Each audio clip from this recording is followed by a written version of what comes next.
C'est la sénatrice Nathalie Goulet qui, en janvier dernier, s'est emparée du problème. Elle a demandé purement et simplement la suppression des avantages des ex-premiers ministres et ex-présidents de la République. Je vous propose de supprimer les avantages des anciens présidents de la République et des anciens premiers ministres, qui dans l'ensemble ne sont pas des grands nécessiteux de la République, qui ont tous un certain nombre de retraites et qui ont tous des postes de consultants.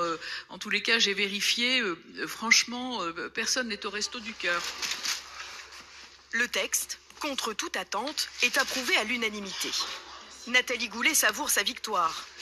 Pourtant, c'est loin d'être gagné. C'est de l'argent du contribuable qui pourrait servir aux hôpitaux, aux infirmières, aux territoires ruraux, aux agriculteurs. C'est de la dilapidation d'argent public dont on a besoin pour autre chose.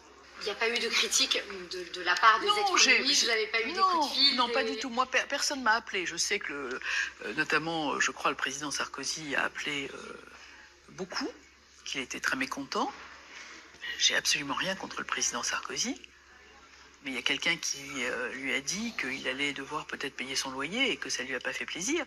Mais il va y avoir des résistances. Il va y avoir des résistances parce qu'il y a quand même des fromages de la République, il y a quand même des amis qu'on place en mal d'exotisme ou des recalés du suffrage universel.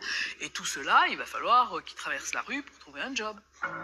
Nathalie Goulet ne croit pas si bien dire. Pour être entièrement validé, son amendement doit encore passer par une commission, Sénat, Assemblée. Quelques jours plus tard, nous y sommes, c'est le jour J. Le député Charles de Courson va siéger en tant que secrétaire à la commission. Et il n'est pas très optimiste. Je pense que ça serait bien qu'il passe même s'il est réduit. Voilà, mais plutôt comme signal. Ouais. Et vous sentez, vous allez avoir de la résistance là autour de vous? Bien sûr. Il y a ceux qui ne disent rien publiquement, mais qui passent des coups de téléphone. Ouais, bon, voilà, c'est humain. Voilà. Bon, bonne commission. Merci. Entre le moment où nous le quittons, à 9h15, et le début de la commission à 9h30, l'amendement sera supprimé de l'ordre du jour, enterré, sans même avoir eu la chance d'être débattu.